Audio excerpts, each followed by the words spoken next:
Let's go to Darren, who is going to be the last caller here today. Hello, Darren. You're up next. Hey, Bart. How's it going, Darren? Where are you playing out of? This is a non-hand call, right? Is that right? Correct. This Yeah. is a non-hand call. And where are you playing out of, Darren? So this hand took place in Jack Casino in downtown Cleveland. Jack Casino in Cleveland. Okay. I don't think I need to write the hand out, if I remember correctly, right? Is that right? Correct. The hand is pretty irrelevant to the story that I'm about to tell, but if you'd like me to briefly go over the hand, I don't mind. Just tell me, yeah, just basically tell me what happened. If you think it's relevant in the story, but you're playing out of Jack in Cleveland. We've gotten obviously calls from Jack in Cleveland before. Okay. Correct. So I'm actually a player out of Michigan, and I was traveling for work to Cleveland Sunday through Thursday, and I stopped by Sunday evening just to play for a few hours. So okay. This was my first time I ever played at this casino. I remember now. I remember. Okay, you're right. The hand does not matter. Okay, all right. So, as I remember it, this has got to do something with what, like a high hand promotion? Is that right?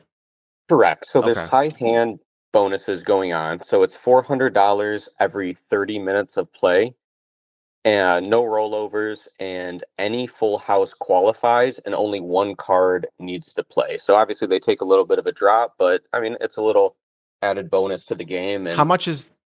People play a little bit worse. What's the payout? $400 every 30 minutes. So this is something that I wasn't accustomed to in Texas and California. They do the same type of thing at Encore, at Boston Harbor Encore.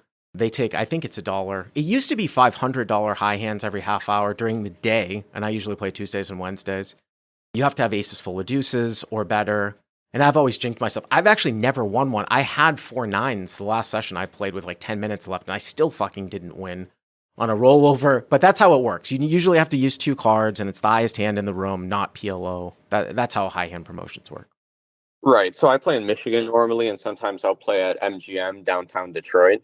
And that one is, I think aces full have to qualify in 2 cards, but this one was a little bit more lax with just 1 card has to play. So board comes out 9-9, 7-7, and you have king 9 off. I mean, you technically qualify with a 9s full of 7. Right. Okay. So the hand, I'll briefly go over it. Basically, I have ace 10 suited, ace 10 of hearts. I raise pre-flop to 15 after an early position limp, and I am on the button. Big blind calls and the under the gun limper calls. The flop is 5-5-2 with a heart. Checks me, and I bet $30 into 45. Okay. And next to act, the big blind calls. Okay. And the limper folds. Okay. We go to the turn, which is another 5. All right, so it's 5-5-5-2. Correct. Uh-huh. And the turn goes check, check. Okay. The river is a 3. So it's 5-5-2-5-3. Okay. And it goes check, check again. And the guy in the big blind rolls over 10-5 of diamonds. All right, so the big blind has 10-5 of diamonds for quads. Okay, yep. Correct. So he goes high hand, question mark, looks at the board, and it looks like king's full is on the board currently. Yep. So the quad 5s qualifies. Okay. And there's about 10 minutes left, I'd say, in the promotion. Okay. So he's set to win $400 if 10 minutes goes by without quad 5s being beat. There's about 8 tables going, I would say, at the time. That's not many tables. I was just going to ask you, because I remember looking at Encore, there were like last week, there were 12 tables when I had quad 9s. Okay. Yeah, so there's just 8 tables with 10 minutes left. Quad 5s, okay. Right. So immediately he goes, who wants to buy the high hand? Okay. So he's offering who wants to buy the high hand. I would probably give that guy maybe 70% that he would hold up. So if you said, I might be wrong about that, but the math on this is that if you thought he was going to win 70% of the time, and you said the promo's $400, right? Is a $400? Correct. So the even, you'd pay the guy like $280, would be even. So if I thought that there were 70%, maybe I'd offer him like $250, right? Right. So he throws out and says, who wants to buy the high hand off me for $200? He says, I always get screwed with this. I don't really want to take the risk. I'd be happy with the $200. Does anyone want it? And I'm sitting there like, oh crap, that I'm trying to do the math. I think that's probably a good deal. Again, I haven't really thought about it that much, but you could see how that would, if I thought it was 70%, sure. Okay. Right. I was thinking, like, because isn't it, if it's just, we think it's with $200, it'd be risking 200 to win 200. It's over 50% of the time it'd be profitable, Yep, right? yep. And Nate agrees with me in the live chat for sure. Okay, so I think that's a good deal. Yeah, I'm thinking about it and I'm like, oh man, like I might want to take this. Like that seems like it's seems like a good deal, but right. I'm kind of holding off, waiting to see if anyone else does it first. And this older gentleman to my right says, I'll take it, I'll buy it off you, Okay. and pulls out from his wallet two $100 bills and hands it to the gentleman that hit the high hand and says, I'll buy it off you. Here's the $200. Yep. And the guy who hit the high hand looks at him and says, good luck. I hope it holds up for you and I hope we both win. Okay. So, about 1 minute after the hand happened, he takes a phone call. And it was kind of a weird call. And I was sitting, I mean, he was two to my left. And he said something like, okay, I'll be there in a minute. Like, I just hit a high hand. Like, it was a very quick phone call and it sounded a little bit strange to me. I didn't really think too much of it. But another hand goes by. This is interesting. Wait a minute. So okay, I think I might know where you're going with. Okay, keep going. Yep. So all of a sudden, and I swear it was before anyone noticed, before anyone really processed what was going on, I looked to my left and the guy's just gone. And I thought he took the phone call, maybe called the guy back. But I look over and his chips are gone. The tray in front of him is gone. His waters he had on the side table were gone. And he's just gone. And he left. So he just left with like 10. There were 10 minutes left, right? Yeah, there was like yeah. 8 minutes left, and the guy who bought the high hand off him was a little bit concerned initially and was like, that's strange. Where'd he go? And everyone was kind of like, didn't really think too much of it at first, like, oh, I'm sure he'll be back. I think he just took a phone call. Okay. And he's like, well, why'd he take all the chips then? Like, where'd he go? A few minutes go by, and there's like 3 minutes left in the high hand promotion. The guy's still not back, and the guy who bought it off him is starting to get a little bit worried. So let me ask you this question. Maybe you don't know the answer, and I don't know the answer either. Like, even if that guy who won the high hand like had to leave, doesn't he still have the right to collect it like later on though? I believe so. So I also left one detail out and I want to backtrack. When he did hit the high hand and the little bit of a transfer, selling the action of the high hand went down, Uh-huh. the floor was in the area and did state to both players, hey guys, because they kind of, I think the guy to my right was kind of friendly with the floor. He seemed like a reg. He kind of told him what was going on and he was all excited that he bought the high hand off him. Okay. The floor made sure both players knew, and he said something along the lines of, hey, just a reminder, the guy who hit the high hand, this guy in seat 7, he needs to be the one, still needs to sign for Of course. Right.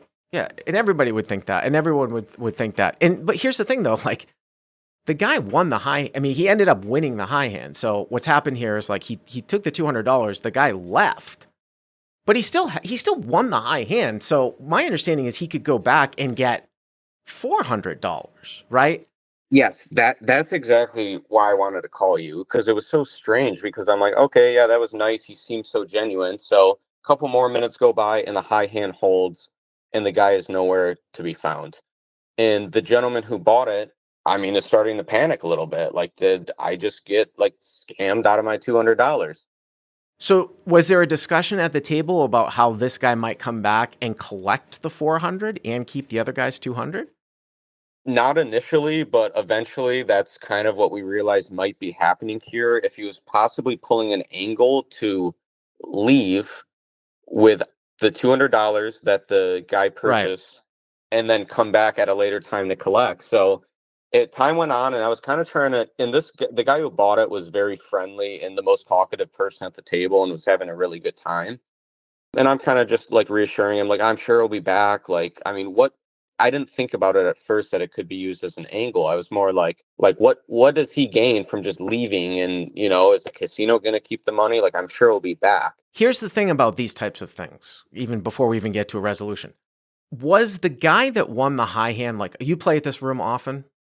No, this was my first time ever. Okay, Again, so I was from out of town. I just stopped by. the only time I would ever do this is if I knew the guy and he was a reg.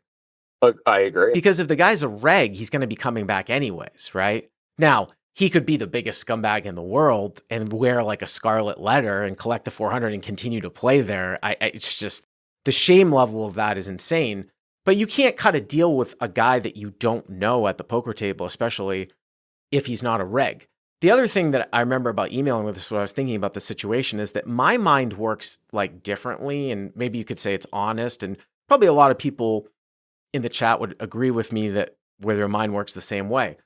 If I was the guy that won the high hand, and a guy paid me $200 for it, and I had some emergency where I had to leave, and this situation went off, you better believe almost in every single, I can't even imagine an emergency that would ever happen where I wouldn't tell the guy, I am leaving, I'm sorry, my wife just got in a car accident, here's my phone number, we'll settle this later on. I would never just leave and not tell the guy when I know that I have to cash out the high end. That part is bizarre. You'd think so. I mean, at first it was like, did he just not hear the floor say that he's got to be the one assigned for it? I know the guy that purchased the high hand was definitely a reg. He was friendly with the staff and the dealers. The guy who hit the high hand, I couldn't get quite a read on him, but he ended up not coming back. And the guy who purchased it was arguing with the floor, like, here's what happened. Well, the guy who purchases, I mean, I wouldn't. The guy who purchased the high hand isn't going to be able to get anything out of the casino, and nor should he, because the casino is not in the business. No, the casino can't facilitate those types of things. Listen, I've been hard on a lot of casinos for decisions, but there's no way they have no responsibility, nor should they ever involve themselves in a situation like this. This was like the biggest thing. That was the biggest aspect of, again, what happened with that big video that we did at TCH several years ago, where in the Poker Bunny video, and then the whole thing with showing the card. Like, I was like, how is the floor even getting involved with this? Telling that this guy has a right to see his card because the other guy should. No. The floor should the casino has no part of this whatsoever. No part of this. I don't think the casino necessarily did something wrong. And they did mention that the guy who hit it needs to sign. And then once the guy who purchased it was arguing with them, they reiterated, like, we do not get involved in player-to-player transactions. Of course that has not. nothing to do with us. I mean, if you got scammed or if you forgot, either way, it was basically like, sorry. Now, it would really be something, and I don't know why they would have this rule. If you leave before the half an hour is up and you have the high hand and you're not there not to collect, if it's in the rules that you forfeit it, that is really something, because then that guy would sort of be free rolling the guy. He took the 200 and then he left, and there's no way to collect afterwards anyways. You see what I'm saying? Like, if you forfeit it, like, if you have to be there. But from all these types of promotions, I understand, like, he could just go. Like, I've had situations, I think I might even had a situation where, like, listen, like, we didn't have high hands at Commerce. We had bad beat jackpots. I mean, it was so stupid, like, at 510, because sometimes the bad beat jackpot, like, the table share would be like $400. I mean, that's like a medium-sized pot, right? Like, sometimes it took like 30 minutes to pay out. So what if you were involved with a hand, somebody hit the bad beat jackpot, like, you were literally about to leave, you had something to do, you got a table share of the bad beat jackpot, but you had to leave. You don't forfeit that. Usually you just give your license or come back and collect it later on. So I wish we could find out a resolution to this, because it sounds to me like you don't go back to that room, or you were just traveling, right? Correct. Yeah, I probably will not be back. So, and at first I was thinking, like, what does this guy gain from just, hitting the high hand, getting the 200 and leaving? It's like, it's basically just preventing the guy from getting the $400. Well, he gains if he goes back and collects it. Correct. So that's it. Didn't hit me right away, and then I'm like, oh, wait a second. What if he comes back, 5 hours from now? He's like, hey, I have a high hand I hit earlier. I'd like to collect. I mean, that takes a special type of, like, sociopath to calculate that all out with 10 minutes left in this game here at where are we at here? Where are we playing? At the Jack? Yeah. I mean, you got to really, really be, like, calculating that out in your head. I know. That's why. And you only can do that one time in your whole life. Because, again, like, if this guy comes back and he's a reg and he does that, and then he continues to play. That's your one time for life, right? So I think that this is a misunderstanding, I would say. Yeah, it's either a misunderstanding, the guy didn't know he had a sign, or he had something urgent come up, or he was pulling really like the craziest angles, something that I wouldn't even think about. But I mean, you know it better than anyone. There's a angle for everything, I guess. Yes, there is. That is an interesting one. And again, I think, like I said, what we can take away from that is definitely don't do any types of deals that are not going to be enforced by the casino with somebody that you don't know. I mean, we've talked about this, like, we've talked about how, like, you can't get somebody can just not pay you off if they don't put chips in the middle in most places. And then I said, and another thing too is, like, I would definitely not try to run it more than once if it's not allowed. Like, if you ever get into a situation where you know a room doesn't really enforce or allow running it once and someone's trying to do a side deal with you, there is no recourse. And I've seen it happen multiple times where people have gone back on it after they've won the first run, the biggest fucking scumbags in the world. So that's another one that you have to watch out for. This one for $200, I think. Hopefully, I don't know if somebody in the Jack knows the resolution. I'd love to hear the resolution, but I just think that this might have been a misunderstanding. But again, the way that my mind works, though, is that if I was that guy who took the 200, there is no way that I'm ever leaving the casino without letting that old guy know what's going on. Like, I'm not walking out of there without telling him what's going on. Right? Yeah, I mean, it was just like before anyone even noticed, he was gone. Well, yeah, interesting. I do want to add one quick thing. On the way out of the poker room, I asked the floor manager who the purchaser of the high hand was arguing with. And I asked him, hey, if that guy does come back at a later time and tries to collect it, like what are you going to do? The casino can't do anything. They shouldn't do anything. Right. They said they're just going to pay him. Of course. If they're considering, like, No. shaming, banning, I don't know. I mean, again, I've seen, like, I had seen a situation happen where at Commerce, I've got all these anecdotes where there was a situation where Commerce went through a period of time where they allowed running it more than once. They took it away. They allowed it. This is in, like, the late 2000s. I saw a situation when during a time where they did not allow running it more than once, and two guys agreed to run it more than once. And the guy who agreed to run it won the first one and then said, there's no running it more than once, right? And you'd be like, oh my God. And I remember the GM of the casino saying, we don't allow running it once, but I've been told the whole situation, it's a gentleman's game. And if you want to come back and play here, you owe the guy half the pot. That was which I thought was actually a decent ruling in that circumstance. In this circumstance, I mean, I suppose they could do that, but I don't know. I just think the casino wants to stay out of it. Yeah, they basically just said, like, I mean, we don't get involved in anything player to player. If they want to do that, like, he comes back in, we'll give him the $400. And right. I mean, it's a scummy thing to do, but I mean, we're not doing anything. Right. I mean, again, you can make the argument that they don't get involved player to player. Like, if I move all in and this guy says call over here and he doesn't put the chips in the pot, I can't get the